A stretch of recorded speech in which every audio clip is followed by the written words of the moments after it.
मित्रों, इल्विन क्लासेस के YouTube platform पे आपका बहुत बहुत स्वागत है। मेरा नाम विवेक है। हम लोग मुख्य सेविका परीक्षा जो सितंबर के अंतिम सप्ताह में होने वाली है, जिसकी तिथि 24 सितंबर तय की गई है, उस पर हम बात कर रहे हैं। पाठ्यक्रम पर आधारित हमारी सभी कक्षाएं हैं। तो आज का हमारा टॉपिक है भोजन के आवश्यक घटक। उसमें बात करेंगे खनिज लवण की। आइए, अंग्रेजी में मिनरल साल्ट्स कहते हैं, इसके बारे में आइए बात करें। मानव शरीर में कम से कम 29 तत्व पाए जाते हैं। खनिज लवण अकार्बनिक पदार्थ होते हैं। मानव शरीर में कुल 29 तत्व पाए जाते हैं। लगभग खनिज पदार्थ क्या है? अकार्बनिक तत्व है। ये ऊर्जा प्राप्त नहीं करते हैं, लेकिन इनकी आवश्यकता शरीर की विभिन्न क्रियाओं के लिए होती है। ये शरीर को ऊर्जा नहीं देते हैं, लेकिन इनकी आवश्यकता अर्थात खनिज लवण जो मिनरल साल्ट होते हैं, उनकी आवश्यकता शरीर को बहुत ज्यादा होती है। खनिज लवण शरीर की उपापचयिक प्रक्रियाओं को नियंत्रित करते हैं। सोडियम, पोटेशियम, कैल्शियम, फास्फोरस, लौह, आयोडीन, जल खनिज लवण है। सोडियम, पोटेशियम, कैल्शियम, फास्फोरस, लौह, आयोडीन, जल आदि खनिज लवण के उदाहरण हैं। सोडियम क्या होता है? जो हमारी जो पेशियां मतलब हड्डियों में ऐंठन होता है, रक्तदाब नियंत्रित करने में, शरीर धनात्मक विद्युत अपघट्य संतुलन बनाए रखना जैसे कार्यों में संबंध होता है। इसकी दैनिक आवश्यकता 2.5 ग्राम प्रतिदिन होती है। सोडियम का मुख्य स्रोत नमक, मछली, अंडे, मांस, दूध आदि है। सोडियम की आवश्यकता प्रतिदिन शरीर को कितनी होती है? 2.5 ग्राम की। वयस्क शरीर में सोडियम को प्रतिदिन कितनी मात्रा चाहिए? 2.5 ग्राम। लगभग सभी खाद्य पदार्थों में उपस्थित रहता है। यह कोशिका में होने वाली अनेक अभिक्रियाओं, पेशीय संकुचन, तंत्रिका आवेग का संचरण जैसे कार्यों में आवश्यक है। पोटेशियम क्या होता है? लगभग सभी खाद्य पदार्थों में उपस्थित होता है। यह कोशिका में होने वाली अनेक अभिक्रियाओं, पेशीय संकुचन, हड्डियों का संकुचित होना, तंत्रिका आवेग का संचरण जैसे कार्यों में आवश्यक होता है। कैल्शियम क्या होता है? विटामिन डी के साथ हड्डियों व दांतों को मजबूत बनाता है। यह रुधिर के स्कंदन में तथा पेशीय संकुचन प्रक्रिया में संबंध होता है। मनुष्य के लिए कैल्शियम की आवश्यक मात्रा 1.2 ग्राम प्रतिदिन है। सोडियम 2.5, कैल्शियम 1.2 ग्राम पर डे। यह पनीर, अंडा, दूध, हरी सब्जियां, चना, मछली आदि में पाया जाता है। आगे फास्फोरस क्या होता है? हड्डियों के विकास के लिए अत्यंत आवश्यक है। यह वसा, कार्बोहाइड्रेट के पाचन में सहायता करता है। वसा और कार्बोहाइड्रेट के पाचन में क्या सहायता करता है? तो हमारा फास्फोरस।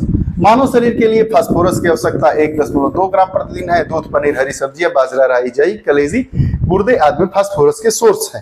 फास्फोरस की कितनी मात्रा चाहिए? 1.2 ग्राम पर डे। लौह आयरन लाल रुधिर कणिकाओं आरबीसी में हीमोग्लोबिन के बनाने के लिए आवश्यक है। लौह की कमी से, लौह मतलब आयरन की कमी के परिणाम स्वरूप रक्त में हीमोग्लोबिन की मात्रा कम हो जाती है, जिससे अरक्तता कहते हैं। एनीमिया, खून की कमी, आयरन की कमी से। अरक्तता होने पर आंखों के सामने अंधेरा छा जाना, चक्कर आना, भूख नहीं लगना होता है। मानव शरीर के लिए एक दिन में लगभग 20 मिलीग्राम लौह आवश्यक होता है। यह सेब, पालक, मेथी, अनाज, मेवे में पाया जाता है। अगला हमारा खनिज लवण है आयोडीन। थायराइड ग्रंथि द्वारा स्रावित थायरॉक्सिन हार्मोन के संश्लेषण के लिए आवश्यक है। इसकी कमी से घेघा या गलगंड रोग होता है। हीनताजन्य तथा व्यक्ति में शारीरिक और मानसिक परिवर्तन होने लगते हैं। समुद्री मछली, समुद्री भोजन, हरी सब्जियां, लेमिनेरिया आदि आयोडीन युक्त नमक इसके प्रमुख है। घेघा रोग मतलब गले में गला फूल जाता है, उसको घेघा रोग या गलगंड रोग कहते हैं। आयोडीन की कमी से होता है। ये बार बार पूछा जाता है कि जो हमारा घेघा रोग होता है या गलगंड रोग कहते हैं, ग्वाइटर जिसका अंग्रेजी में नाम है, किसकी कमी से होता है? तो आयोडीन की कमी से होता है। आगे जल मानव आहार का एक महत्वपूर्ण भाग है। मानव शरीर के भार का लगभग 65 से 75% भाग जल होता है। पूछेगा कि सामान्य जो मनुष्य होता है उसका वजन 60 से 70 किलो होता है, तो इसमें जल कितना होगा? तो 60 किलो का अगर व्यक्ति है तो 40, और 70 किलो का है तो 45 जल होता है। इसकी कमी पर उल्टी तथा अतिसार जैसी बीमारियां हो जाती है। निर्जलीकरण कहते हैं, डिहाइड्रेशन कहते हैं। जल की कमी से निर्जलीकरण होता है, जिसको अंग्रेजी में डिहाइड्रेशन कहते हैं, तथा इससे मनुष्य की मृत्यु भी हो जाती है। वयस्क व्यक्ति को औसतन 4 से 5 लीटर जल प्रतिदिन पीना चाहिए। निर्जलीकरण शरीर में लवण, सोडियम क्लोराइड की कमी हो जाती है। इसके बचने के लिए नमक, चीनी का घोल दिया जाता है। अगर आपको डिहाइड्रेशन हो गया है, पानी की कमी हो गई है, गर्मी में लू में घूम के आ रहे हैं, मुंह सूख रहा है, बार बार दस्त हो रहा है, तो आपको नींबू पानी और नमक का घोल देना चाहिए और चीनी भी। जंतुओं में जल से ऊर्जा प्राप्त करने हेतु एंजाइम प्रणाली नहीं होती है, जबकि वसा, प्रोटीन एवं कार्बोहाइड्रेट जंतु ऊर्जा प्राप्त करते हैं। खनिज लवण के क्या क्या कार्य हैं? अनेक रासायनिक प्रतिक्रियाओं में आयन बंधकों का कार्य करते हैं। कई ऊतक, रक्त, हड्डियों, दांतों आदि की रचना में भाग लेते हैं। हृदय स्पंदन, चेतना संवहन, पेशी संकुचन आदि में ये प्रमुख भूमिका निभाते हैं। लवणों के आयनों के कारण जीव द्रव्य में विद्युत चालकता होती है, इसी से जीव द्रव्य में संवेदनशीलता होती है।